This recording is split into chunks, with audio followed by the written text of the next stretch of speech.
Happy NHPI Festival Day in Brookline. Yay! From me to you, puppetry to you.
Celebration of May as Asian Americans, Native Hawaiians, Pacific Islander Heritage Month. So welcome to our awesome but slightly chaotic event.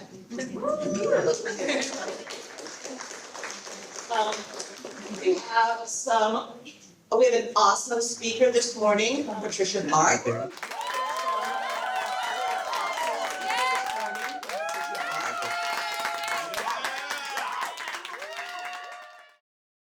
And we're going to have some amazing performances by these wonderful, talented, and in some cases very adorable performers.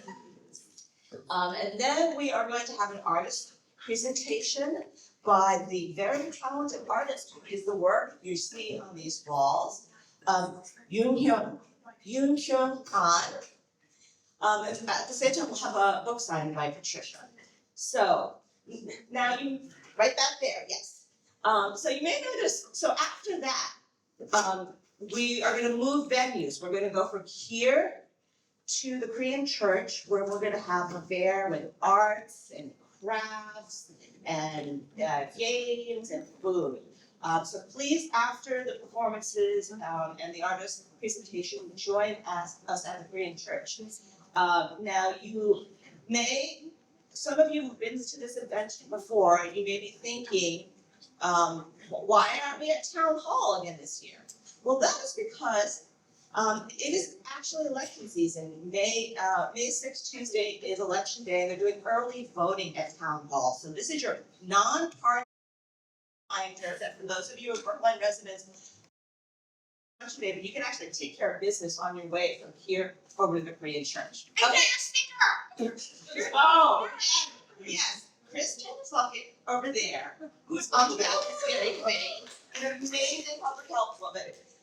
Her daughter came in first for her age group in the sticker contest, and the stickers you get when you're vote. So if you stop by Town Hall to do early voting, you will get a sticker made by this very talented Genevieve Martin. Limited edition. Okay. We're gonna get to. I know. We're gonna get to the actual programs. If you all didn't come here to hear me. Okay. So Patricia Park writes humorous and heartfelt coming-of-age novels about young Asian American women. Her first novel, Be Jane, a Korean American retelling of Charlotte Bronte's Jane Eyre, was nominated the New York Times Book Review's Editor's Choice. That sounds fascinating. I can't wait to read that because I'm a little bit of Bronte Jane Austen fan. Secretly, don't tell anyone. So I really want to read the Asian American, Korean American version of that. Our other young adult novels are Imposter Syndrome and Other Confessions of Alejandra Kim, an NPR Best Books of 2023, and a Gotham Book Prize finalist, and What's Eating Jackie O. Kirkus reviews Best YA Books of 2024. She's a tenured professor of creative writing at American University and has written for the New York Times, the New Yorker, The Guardian, and others. And then we have a fun fact about Patricia. She's trying her hand at stand-up comedy to research her young adult novel about an aspiring stand-up comedian. So follow her method writing journey on Instagram and give it up for Patricia Park.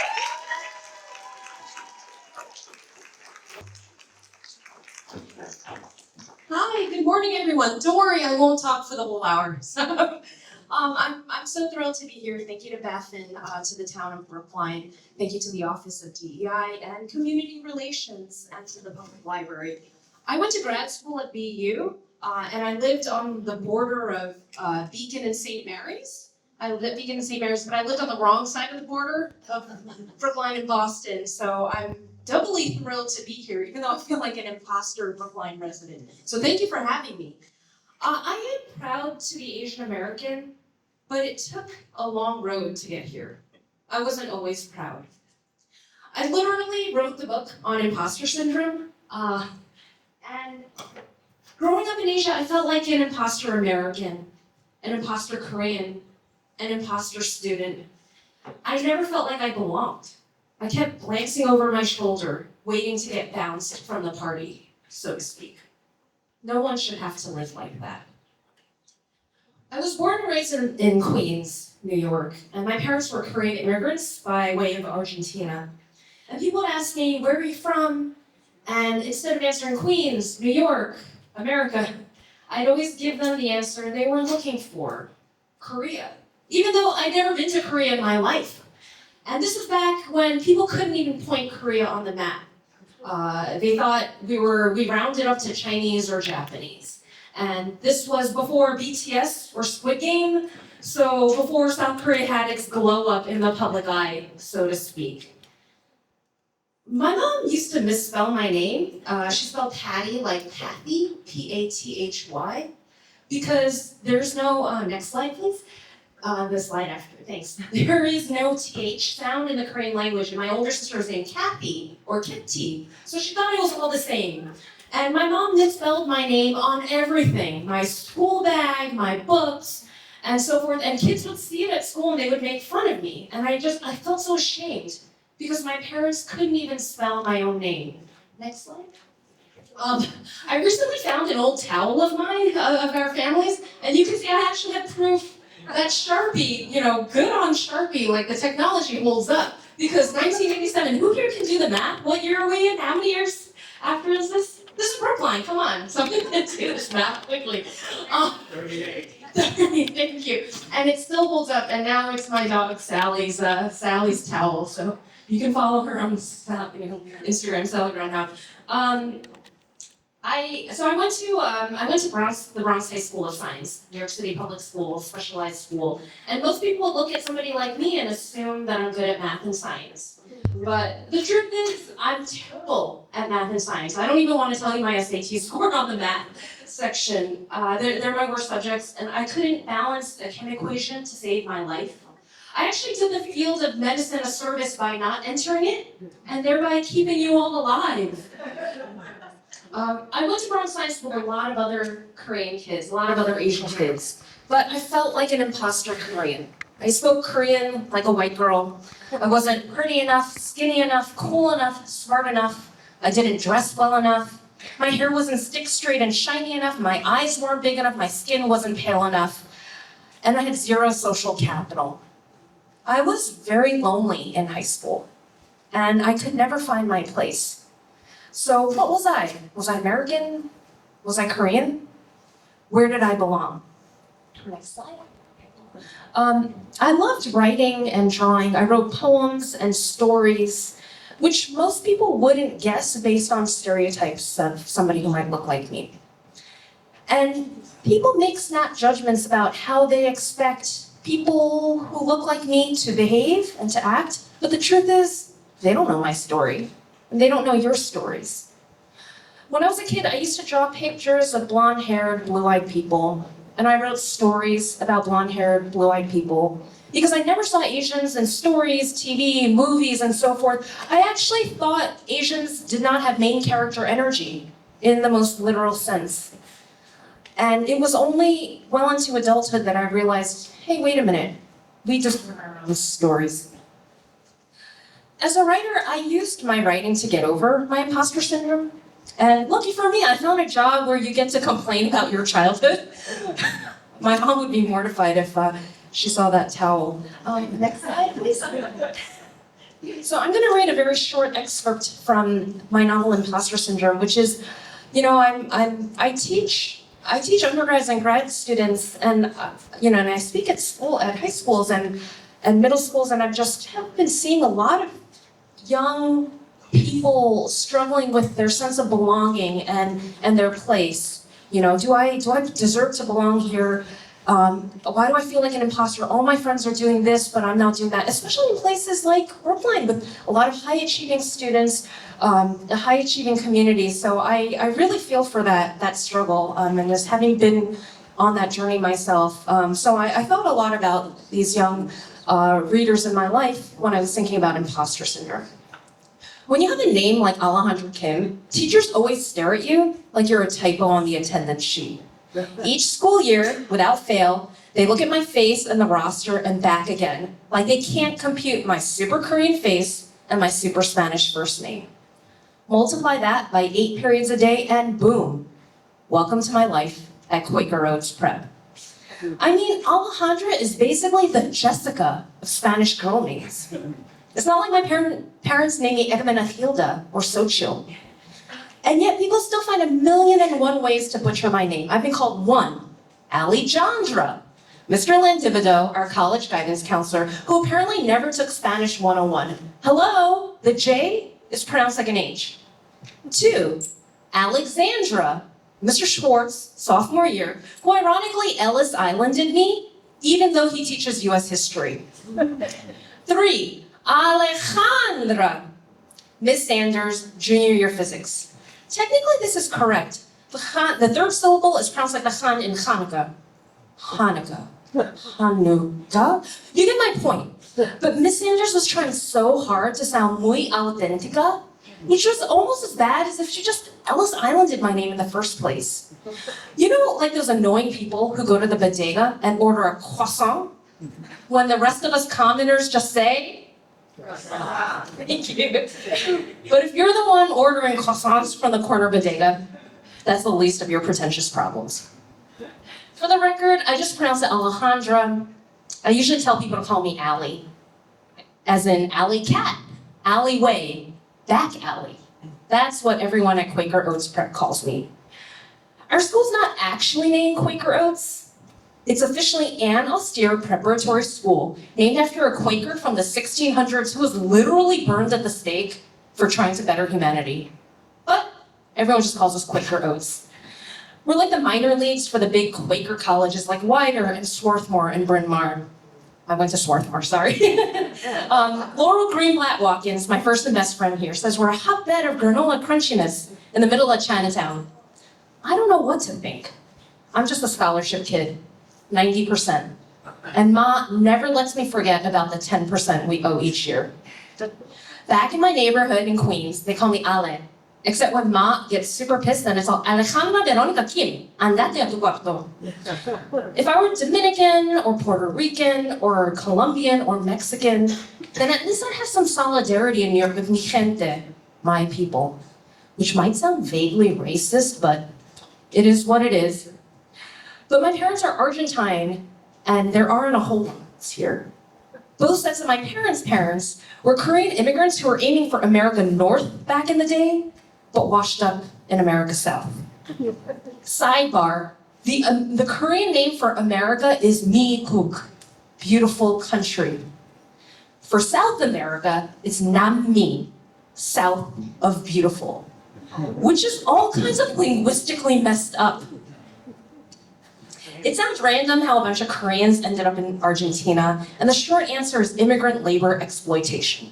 They were sent over to farm and populate Patagonia, but the land was a desert. The Koreans were like, yeah, nope, and hightailed it to Buenos Aires, where they settled in a villa miseria called Pecu, and sewed clothes all day. Every time I get upset about something first world, like how they forgot the ketchup packet with my fries, I have to stop and remember, Papi grew up in literal Miseryville. He worked in a sweatshop. forced into child labor by his own parents. That's what happens when you're the kid of immigrants. Your whole life is one big guilt trip. Oh, that was exhausting. What's kind of annoying is how parents, adults especially, are always expecting you to lead with your origin story like you're in a Marvel comic, sans the superpowers. Like, ooh, tell me the exotic story behind your name, face, race, peoples. Walk me through that radioactive spider bite that transformed you into the super freak you are today. Peter Parker, by the way, is also from Queens. I'm 94.7% sure they wouldn't do that if I looked like my ancestors had stepped off the Mayflower. So this is Alejandra and her journey. Can we go to the next slide, please? I'm also very interested in stories about food and family. And my family's favorite recipe is Korean empanadas, which there's actually a recipe for the Korean empanadas in my book, What's Eating Jackie, that I'll talk about in a moment. But you take a Goya wrapper, and I feel bad talking about this right before lunch, but you take a Goya wrapper and you stuff it with beef and olives and Korean japchae noodles and hard-boiled eggs, and you fry it. And it is just this golden parcel of deliciousness, but it is not a true Argentinian empanada. It's like an imposter empanada. It's a Korean empanada. Here we are at right before Thanksgiving. That's my mom on the floor with like 100 onions, and some of my aunts, my tias, and we were making, I think we made about 1,000 empanadas, and you have to fry each one a la minute, or not, it's not a la minute because you can then freeze it, but it is, it was like going to war. Like, I got put on the fry duty, I don't know how, I drew a bad lot in life, and I got on fry duty, and afterwards you have the battle scars to deal with it, but it's a high price for deliciousness. So right now we're in this moment, where Korean food is trending, and I can't scroll through TikTok or Instagram without seeing kimchi and bibimbap and, jjigaes, all these spicy stews. And I never dreamed that all of the quote unquote funky foods from my childhood would be trending, right? Would be a hashtag. So people think that I'm so lucky, oh wow, you have a Korean mom, right? She can do all this delicious cooking for you. But contrary to type, my mom is a very bad cook. If you open her freezer, it's like a frozen junkyard of leftovers. Can we go to the next slide? I was at her house the other day, and actually, go to the slide after. My aunt explaining why I did something wrong. So my mom's fridge, it's like freezer burned veggies, just this side of rotten. She'll have a tiny scrap of garlic, everything. It's like a cemetery for food that's died, but she's trying to resuscitate it to life. And you'll find a lump of filet mignon. Oh, filet mignon. That's covered in cocktail napkin schmutz because she smuggled it home from a church wedding. So this is what I was at her house the other day. She would again be very ashamed, but this is her fridge. She has not one, not two, but 3 refrigerators and no ice cubes. This is an Asian family. But you see in this Greek yogurt container, she had nurungji, which is like a dried rice. It's dried rice, and then you submerge it in boiling water, and you make kind of a soup. Here in this other another yogurt container, doenjang, fermented bean paste. I don't know what that is. I don't know what and this is about 4 layers deep in just one of her fridges. There's some freezer, that top thing, it was like 2 spoonfuls of jajang sauce, a black bean Korean sauce. You can't do anything with 2 spoonfuls. It's just the space that it's taking up.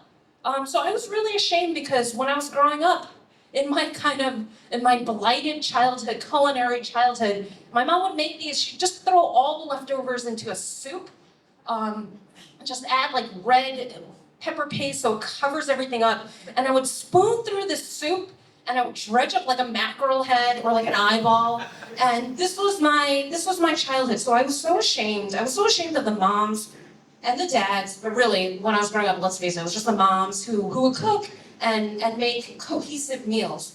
But for my mother, it was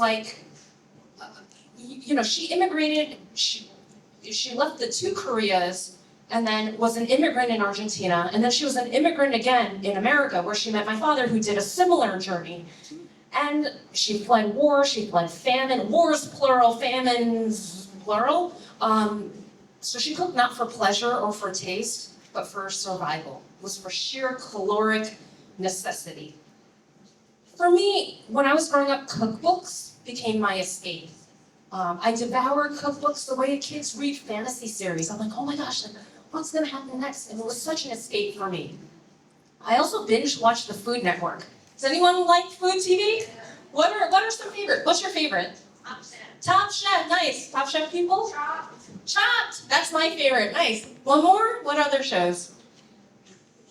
Master Chef Junior? I actually had to watch that show to research Jackie O, and I interviewed a former contestant. But for me, that was an escape, and I learned that these stunning, mouth-watering, delicious dishes, it was all a fantasy.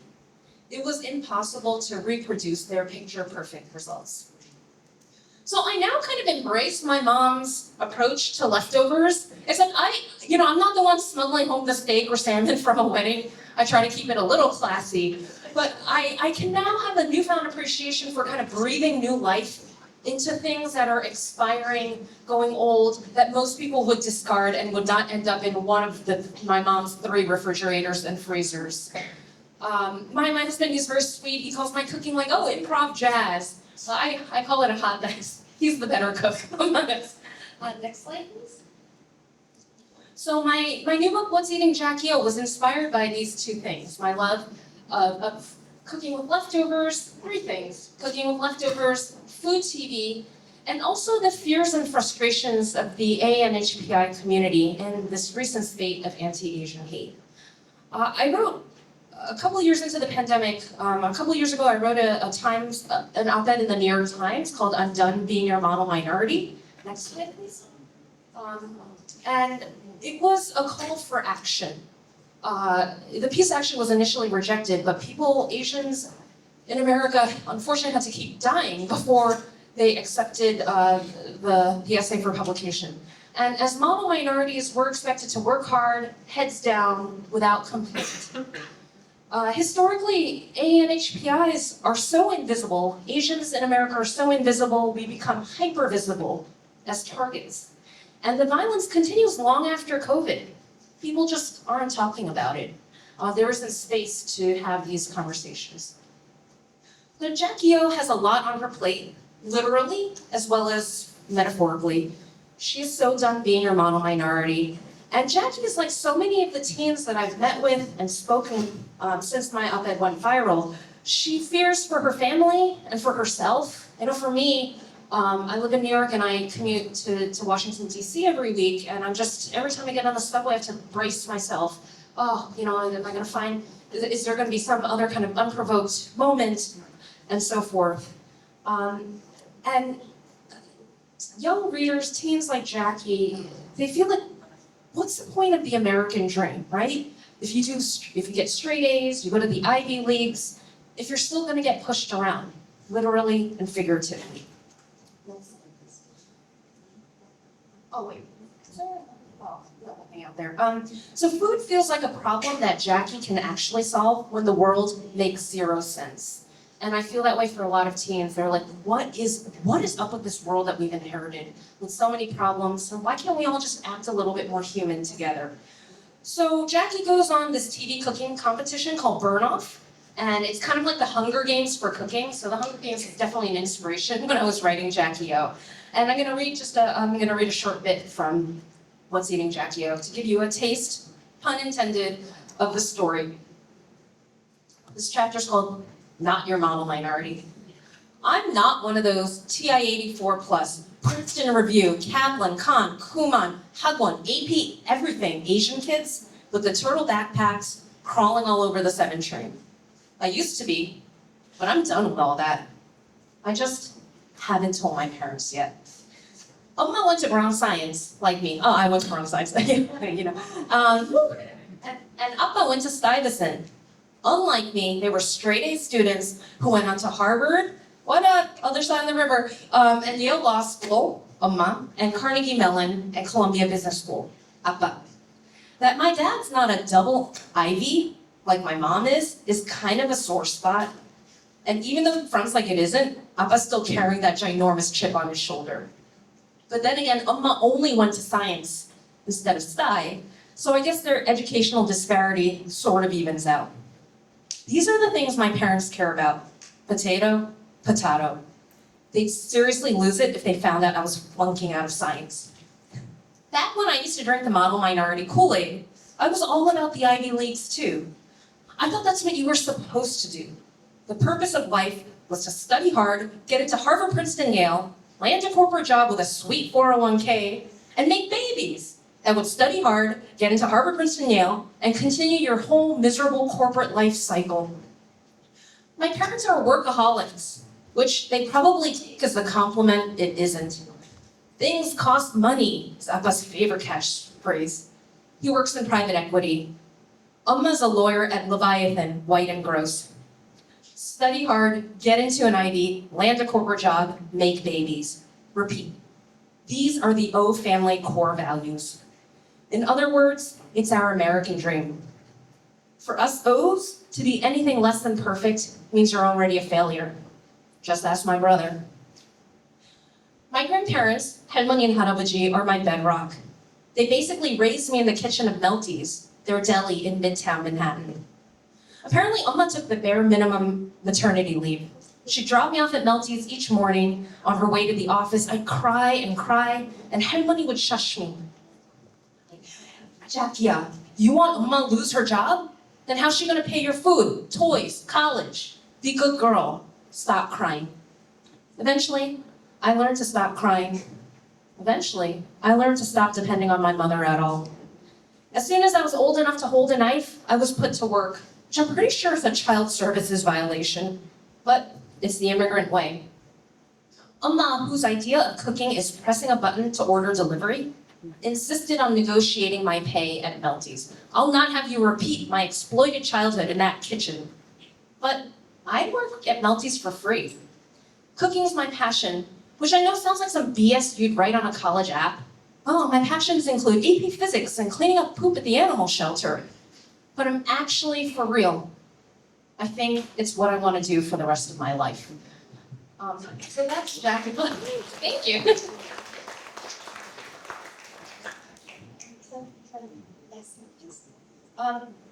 So as a writer, I use my writing to try to get over my imposter syndrome, and the operative word is try. I'll admit it's a daily struggle, and I think it's just maybe part of the ethos and part of always trying for the next thing and questioning your place in the world.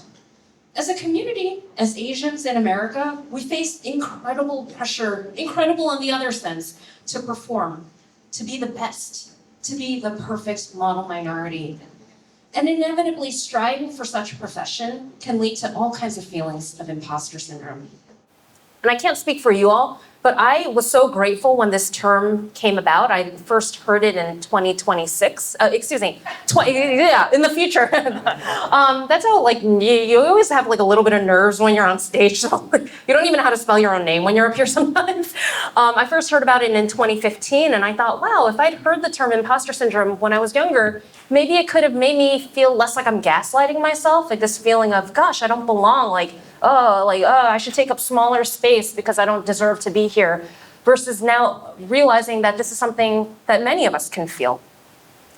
But it was so welcoming to have this feeling, to give a name to this weird feeling of I never felt like I was good enough.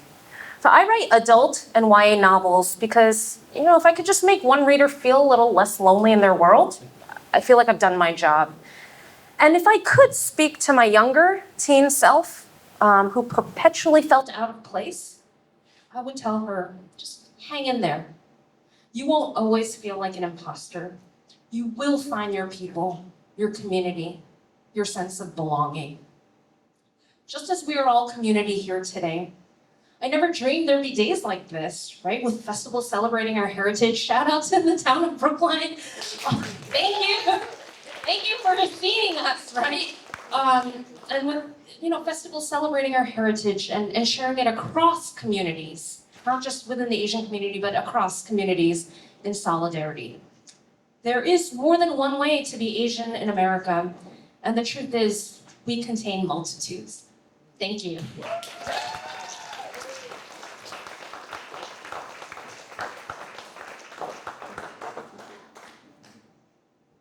All right, what a wonderful presentation. Funny, heartwarming, and I wish I had an author like you when I was growing up, because I was there like, yeah.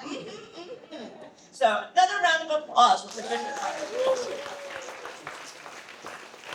We have a little bit of time for Q&A. If anybody has questions for Patricia. We got a question. Hi, I'll speak up. In 2010, I'm going to move the mic over to you.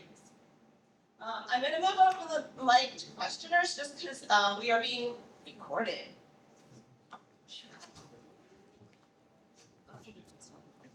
hi Patricia, how are you? Thank you for your presentation, it's great.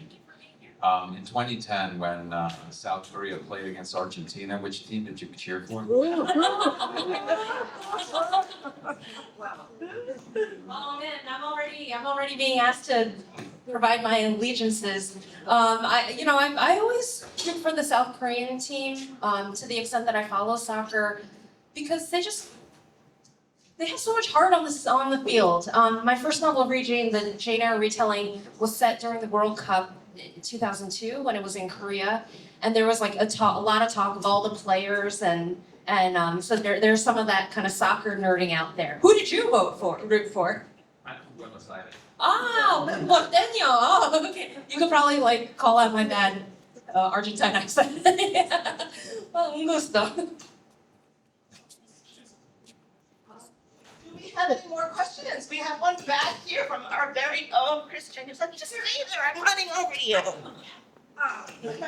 So what is it, so have you been to Korea? And if you have, what was that like? Because I feel like there's a lot of us who live and grow up here, and then when we go back to like where we're from, but we've never been, like that's also kind of an interesting feeling. So I don't know.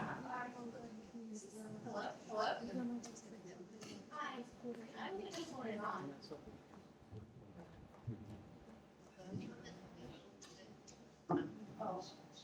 Hello, hi. So actually, I after I finished my MFA at BU, I got at my grad school. I got a Fulbright grant a creative writing Fulbright grant to go to Korea to research Jane, my Jane Eyre retelling.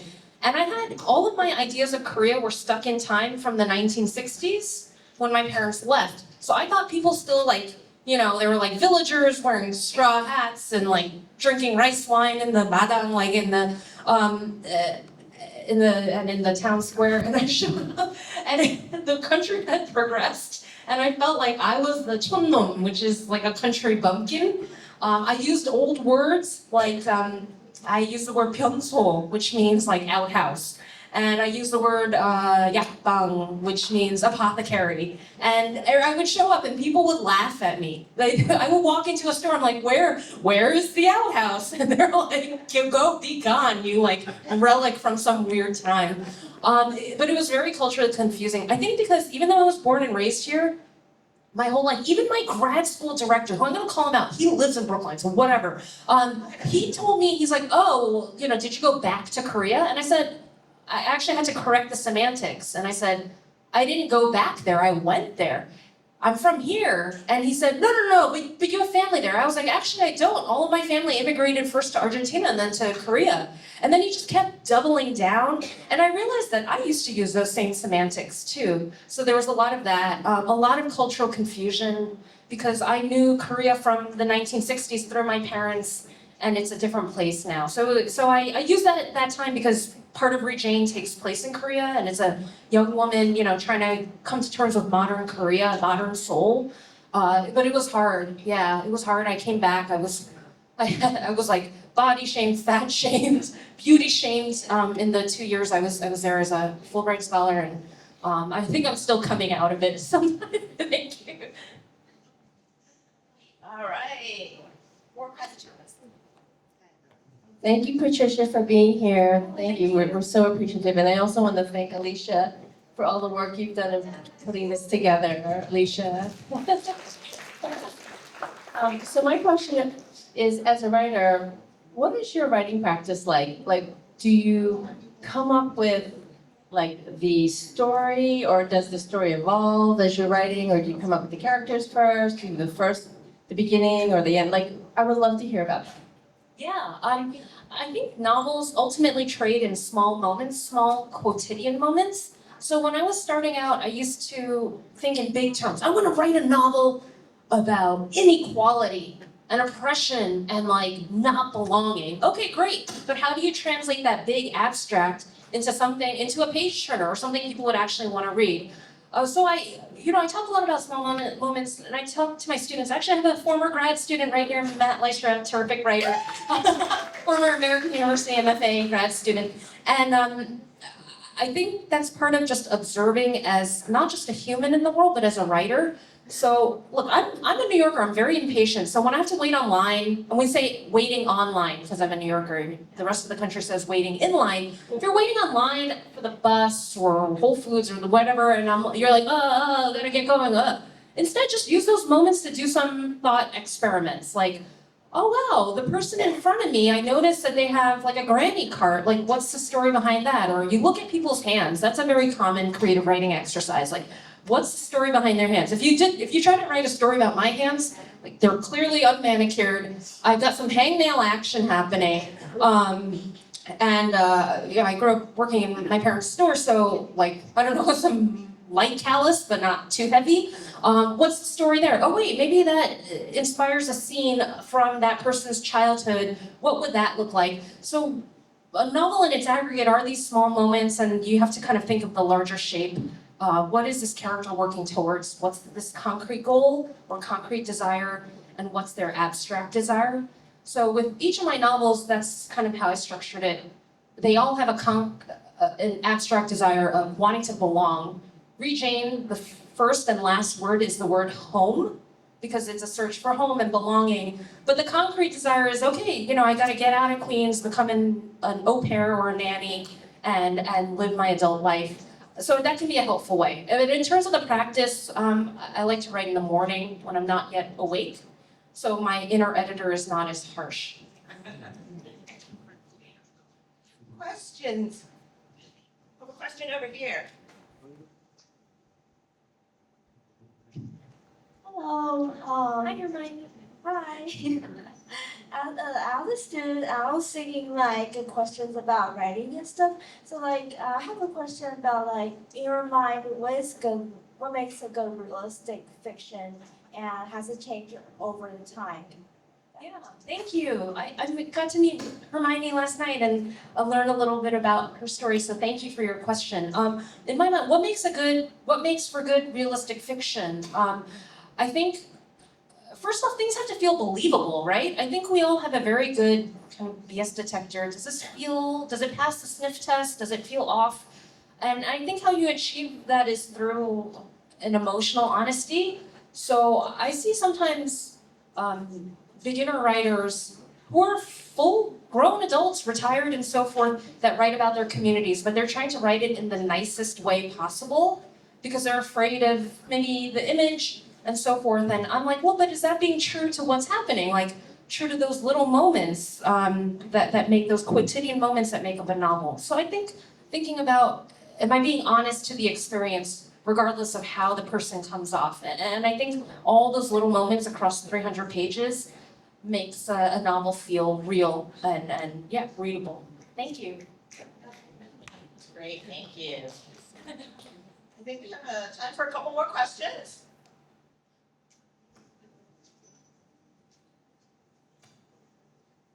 Hi. Hi. To give you context, I'm a first generation and we moved here 3 to 4 years ago.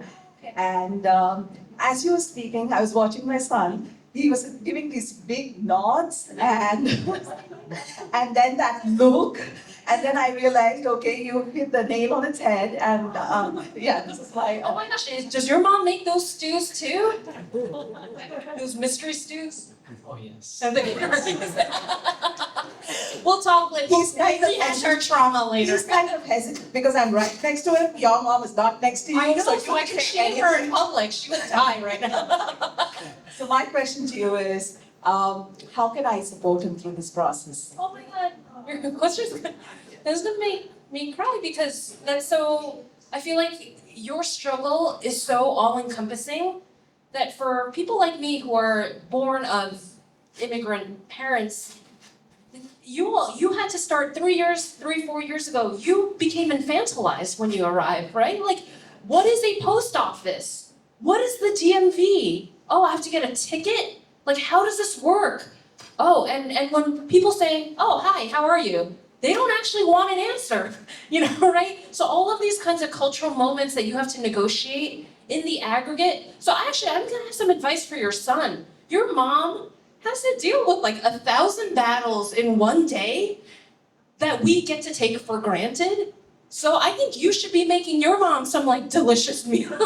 Like that's how I feel. But in terms of how you can support, I think it's that I was talking about this actually a bit with Alicia this morning, that a lot of times Asian parents don't advocate for their children because the immigrant way, as I shared in my op-ed, is keep your head down, like don't make trouble. We're guests in this country, like we should be grateful to be here. And sometimes I wish I had this badass mom who would just like blow down doors and be like, be better to my kid. But sometimes I felt like my mom was throwing me under the bus. And I can understand it in its context now as an adult, but at the time it felt so painful. I'm like, you don't even have my back. So I think just thinking about moments like that could be great, and maybe you can come to like a shared space. But thank you for sharing your story. Yeah. Thank you. Wonderful response. All right. Got some questions for our authors there. Hi, so I wanted to know if you could think of anything that you had wished that the schools or a teacher had done for you while you were in school. Yeah, thank you. And you're an educator. So thank you for your work and thinking about these issues. I think just being aware. So in some of the work that I do with imposter syndrome, I know that so some things I talk about with especially young Asian Americans, young Asian American women and students is, again, they don't know how to advocate for themselves, whether it's using deflective language like, oh, we worked on it together as a team, versus taking the credit, or not knowing to come to office hours, or not knowing to kind of do, speak out. And so I think even just you as an educator recognizing that might be happening. And so for me, I have some students who just dominate the classroom. Their hand is always up, they have no problems talking.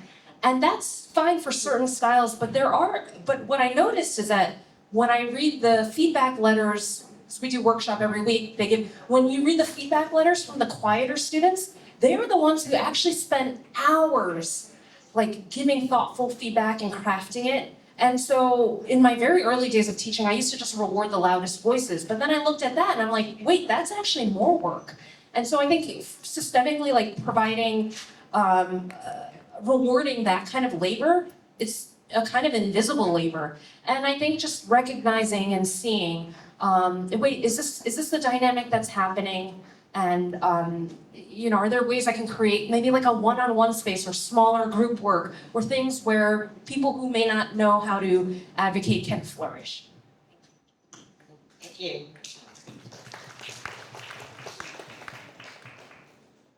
Any more questions?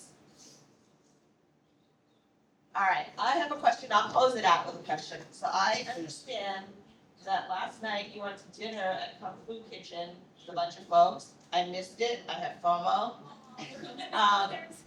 But has the food improved in Boston and Brookline since you left? Hells yeah. Hells yeah. I'm sorry to say that word in front of very young people, but as I took the T to Kung Fu Kitchen, I passed the old Johnny's Fresh Market, which is now an H Mart on Beacon Street.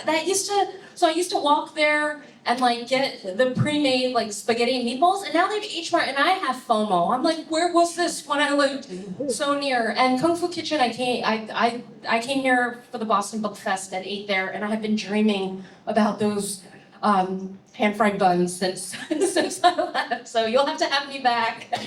We will definitely have you back.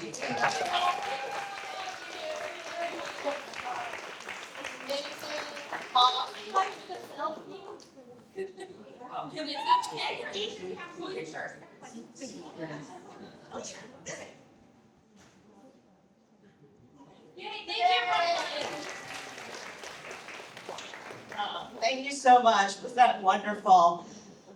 So now we are moving on to the performance part of the event today.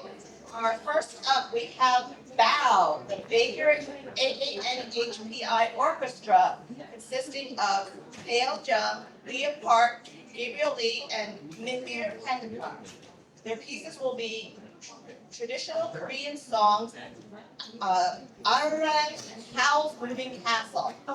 So while BOW gets set up, I want to say a few thank yous to the organizers of this event. This event, as you can imagine, was a ton of work on it. Was a ton of work, and first, foremost, I want to thank our fearless leader in all of this. Is she there, Caitlin? Caitlin, hey! The event would not be possible without Caitlin Ames, the Assistant Director of the Office of Diversity, Equity, Inclusion, and Community Relations. She is working so hard every year on this event. And then our volunteers, Alicia Shu. Let's go, Louie. Come in the room. Oh, okay. She's working hard doing the volunteering stuff. Neela and give me, I'm not sure your last name. Neela, Kaushik. Kaushik. All right, great. And Jasmine, Jasmine Redford. Where's Jasmine? All right. Thank you. So, okay. So this is the first of some wonderful performances. Just to let you know that Patricia's going to be in the back there, signing and personalizing books if you'd like to buy one. So if you do that, just quietly go into the back. All right. They make very good Mother's Day gifts. I'm looking at, your son and stuff. But buy them to the Booksmith, my local, right? All right, great. You guys ready? Ready, Val? Okay.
Thank you, Val. What a wonderful performance. All right, next up we have the Treveni School of Dance. Treveni is a perennial favorite performer of ours at our events. They actually first started performing at Rapid events, I think it's like 2011 with our Lunar New Year event when we used to hold those. So they've been here every year doing wonderful dance. And this year, not only did they are they performing, but they're performing at and working with several of the schools, as well as they did a presentation and professional development for our performing arts teachers. So we've had a long relationship and welcome them back. Thank you. Thank you so much. Okay, maybe I'll use it since I have it, but I need my hands free, so. Can you hear me? Yeah. Yes? Okay, so you're going to get a glimpse of a beautiful art form from India. It's called Bharatanatyam. It's the oldest and purest of the dance forms. And we're going to show you two different dances. Like the Western ballet, Indian classical dance is a very ancient art form. It started thousands of years ago. The only difference is here we also have a very elaborate mime. So the first dance is going to be a pure dance called a Tilana, and it will show you how we use every part of the body, the eyes, the neck, and the footwork. And performing this Tilana is Eshani.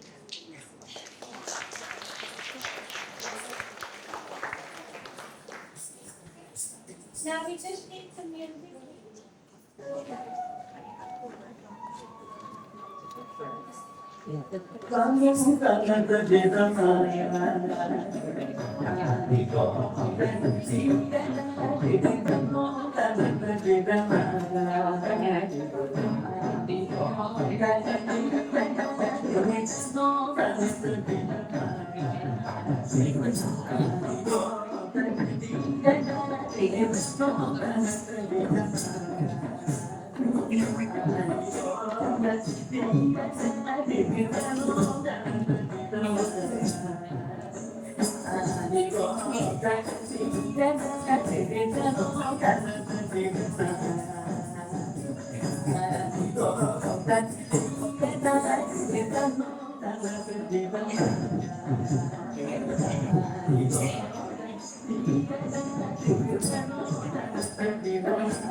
Our next dance is Pushpanjali. Do you want this? Hello. So I don't know. I know. Thank you. Pushpanjali is an offering of flowers to the elephant-headed god Ganesha, he who is the son of Lord Shiva and Parvati. We bow to him. I have Kai, where is Kai? Right here, who is going to perform Pushpanjali. Kai, can you come? Okay, you can start.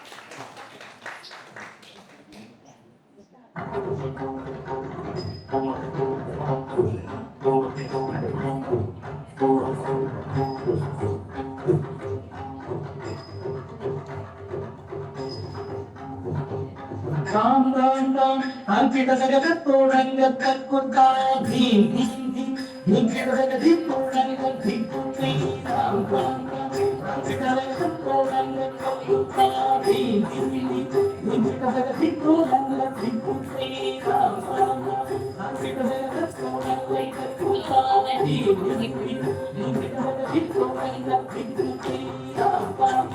Ankita Jagato Ranga Kutta Bhim Bhim Bhim, Ankita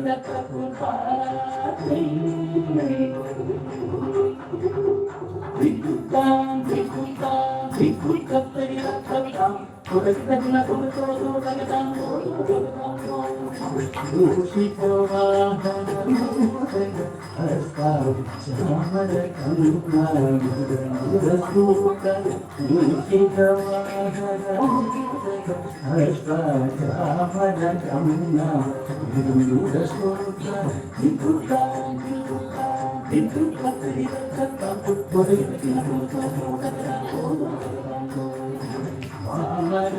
Kutta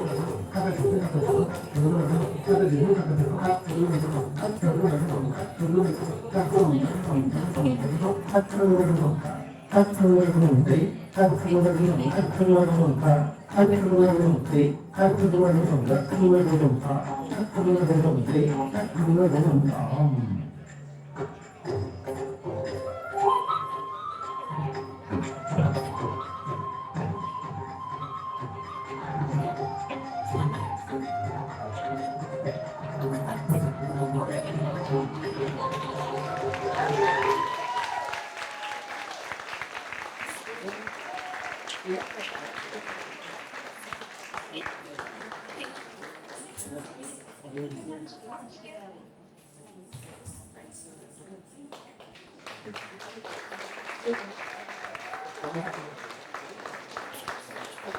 Oh, how lovely. Thank you so much, Trevini School of Dance, for your wonderful performances.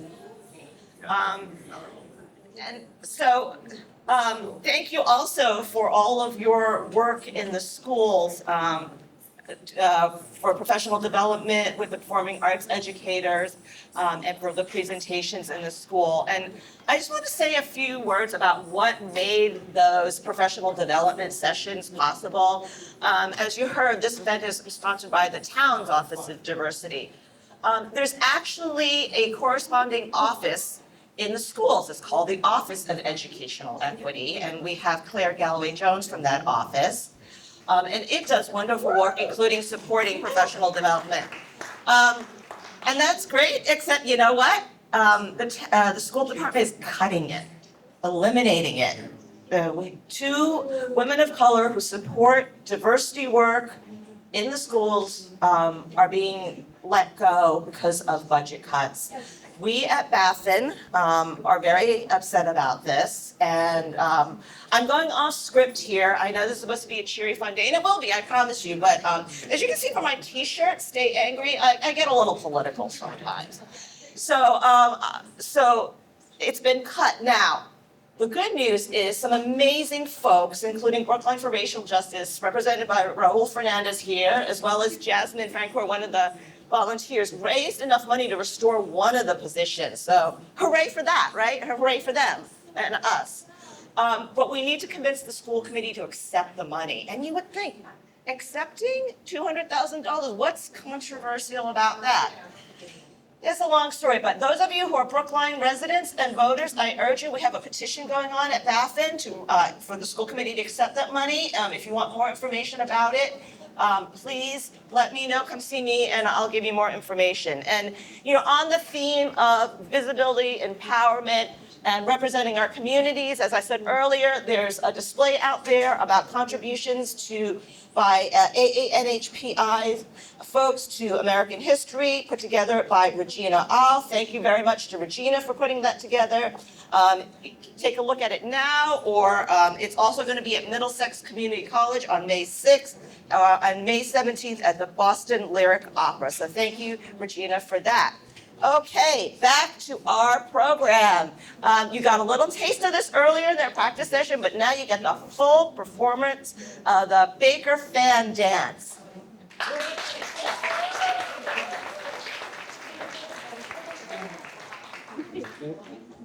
And we have a few words about the performance from one of the performers. Hi, my name is Shia. We are the Baker Fan Dance team, and we're so excited to share traditional Korean fan dance with you today. This beautiful dance has been part of Korean culture for hundreds of years. Using large, colorful fans, and we create images from nature, like blooming flowers, fluttering butterflies, elegant peacocks, ocean waves, tall mountains, and flowing wind. We, the Baker Fan Dance team, have worked really hard to make our dance special. We hope you enjoy the beauty and feel the magic of this traditional Korean dance. Thank you, that was great, that was great.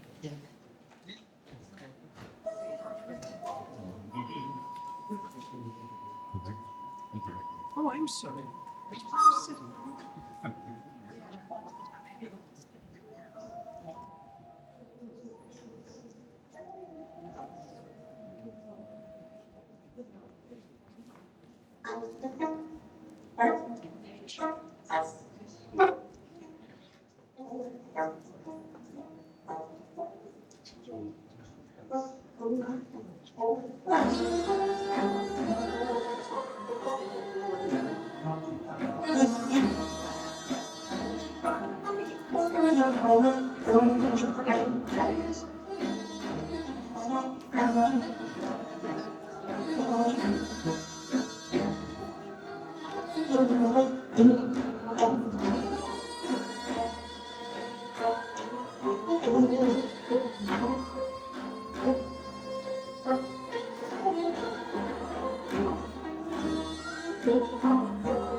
Wow, how lovely and elegant are these ladies. Give it up for the band dance, Baker Band.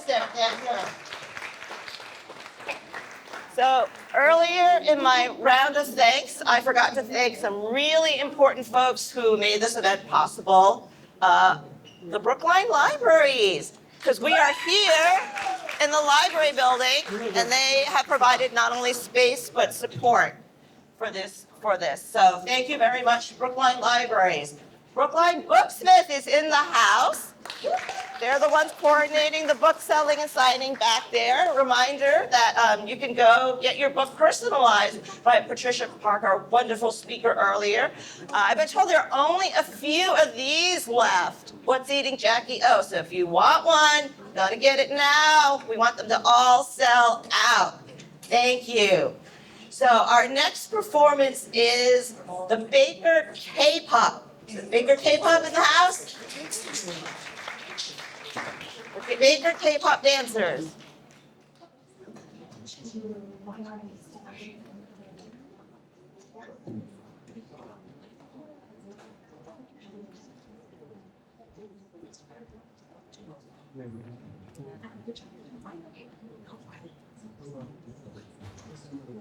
Hi, my name is Manny.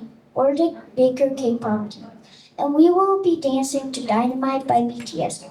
I'm sure many of you know BTS. They're one of the most famous K-pop groups in the world.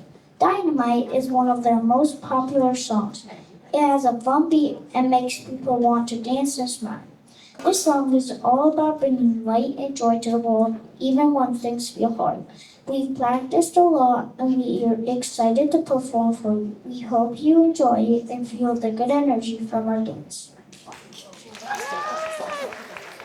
All right. Baker K-pop in the house. Come on up.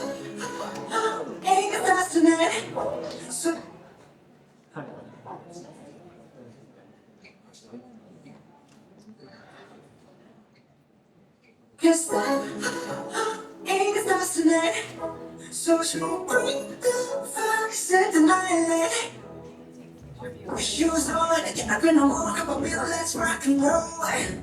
Keep it up, keep the drum running on like a rolling stone.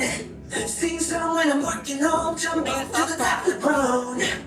Ping pong, call me on my phone, nice tea, I can get my ping pong. This ain't playing baseball. I'm ready for cold flaps. It's my money, this a beach tree, like mine. This all alone, I need to know, I need to go. You want the let's go. Here's the you.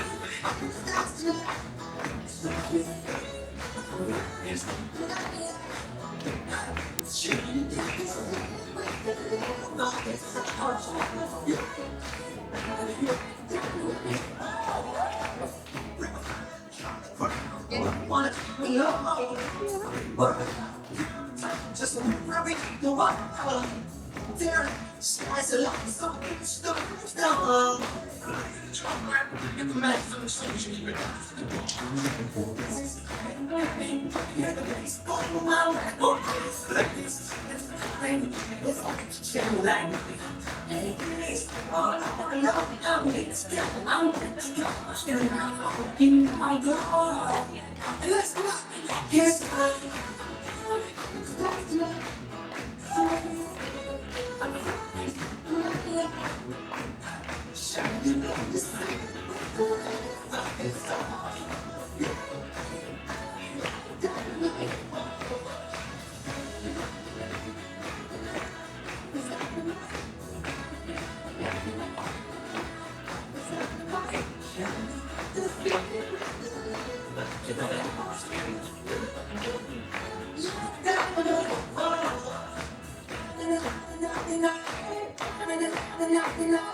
K-pop. So much. You guys were amazing. Oh my God. Was that an overload of cuteness or what? Thank you. Thanks to the favorite K-pop.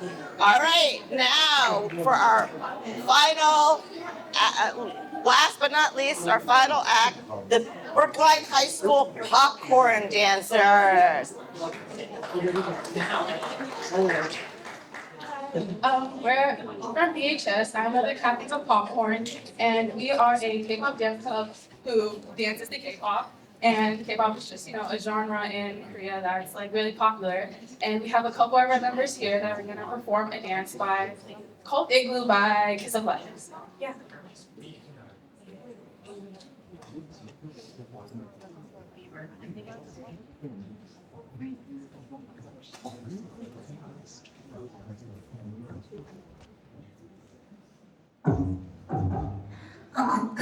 perfect word, miniskirt, clean pink, what you heard, but it's never what you think. Trust. I got things like a villain, I just figure out a picture, looking like I never figure out because I can't watch the people, I just want so better. I got everything you, but you're feeling for. There wasn't catching and right. There wasn't catching and putting the work. Whatever we never study. Let's believe I keep over the best. Room, cold night, all the light. Slipping on my shirt, dress, no heel like that. I'm waking up. And I don't wanna say what's up. And all this and what you learn. I want me to schedule. I could be looking down. I just feel a little bit. Looking like we're gonna figure out because I can't watch the people, because I'm so dirty. I got everything you, but you're feeling for. Heart attack, I'm being when I walk the street. But I miss that scene, I'm good, I'm healthy. Every summer I come out, making this a pilot house. To me, it's another year, to you, it's all you're worried about. Yeah, once it was all summer, I'm making no drama. He told her and the text says that I'm the only one. Yeah, I'll make him look cool. Yeah, we can go on. Yeah, I can lose the label. Yeah, 'cause I'm so dead. Yeah, I got everything you, but you're feeling for.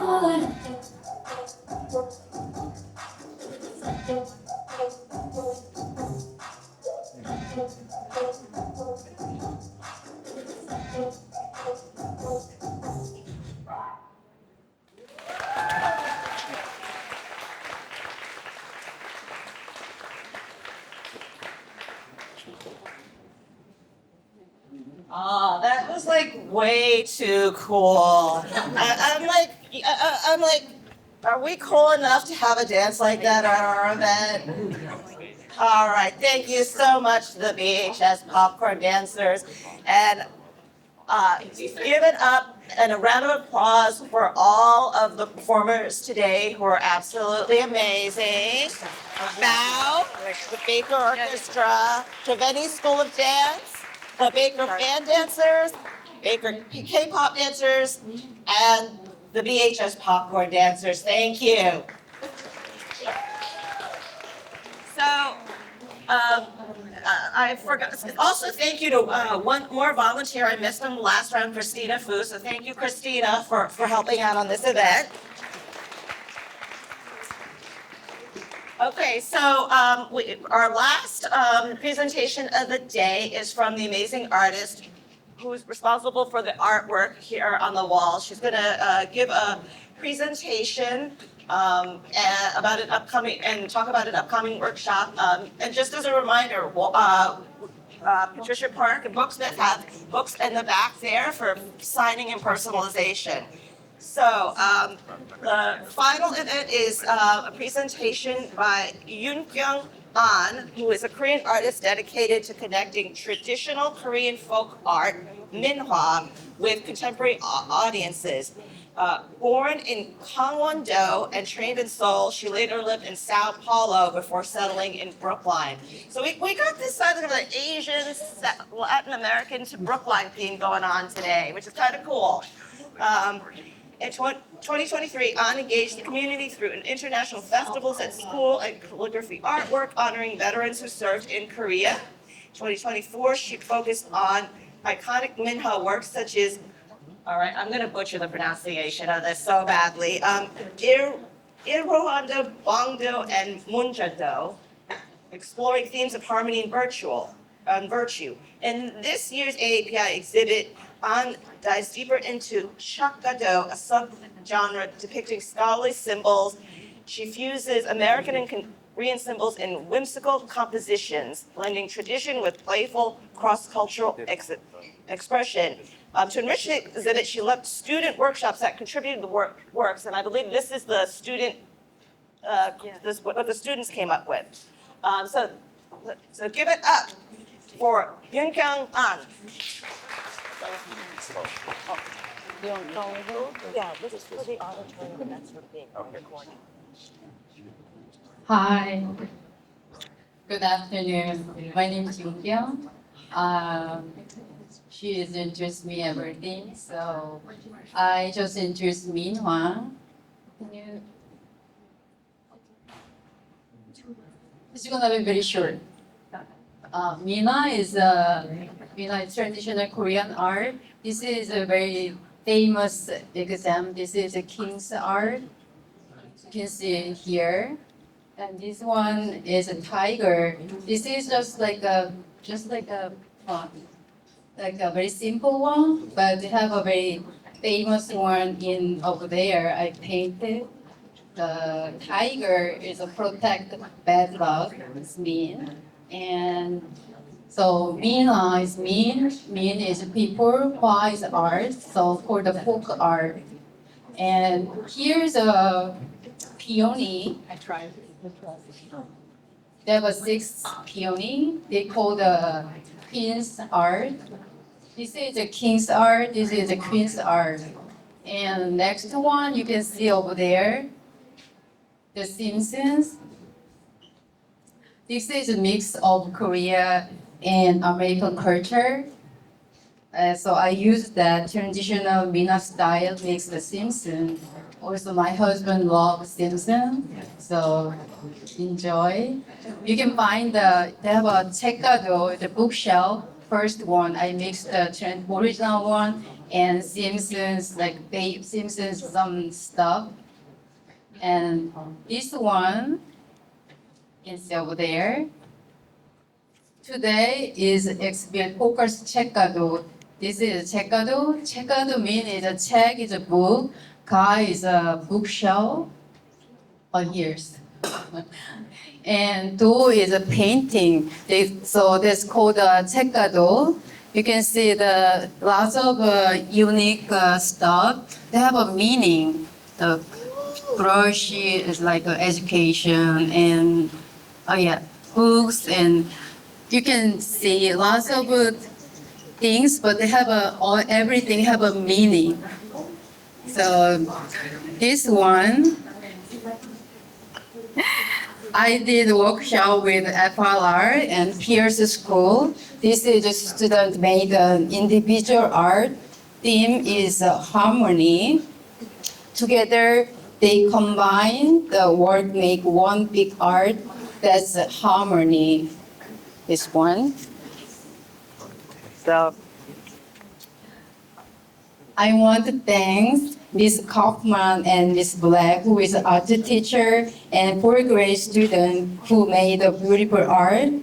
Finally, I want to Caitlin, who helped sponsor and promote this project. Thanks again. This is Caitlin. Our very own wonderful. Thank you. Thank you so much, Yun Kyung. I want to say something.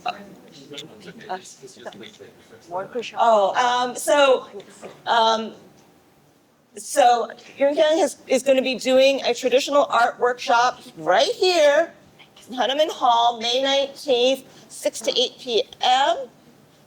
Come celebrate at this workshop, celebrate NHPI Heritage Month.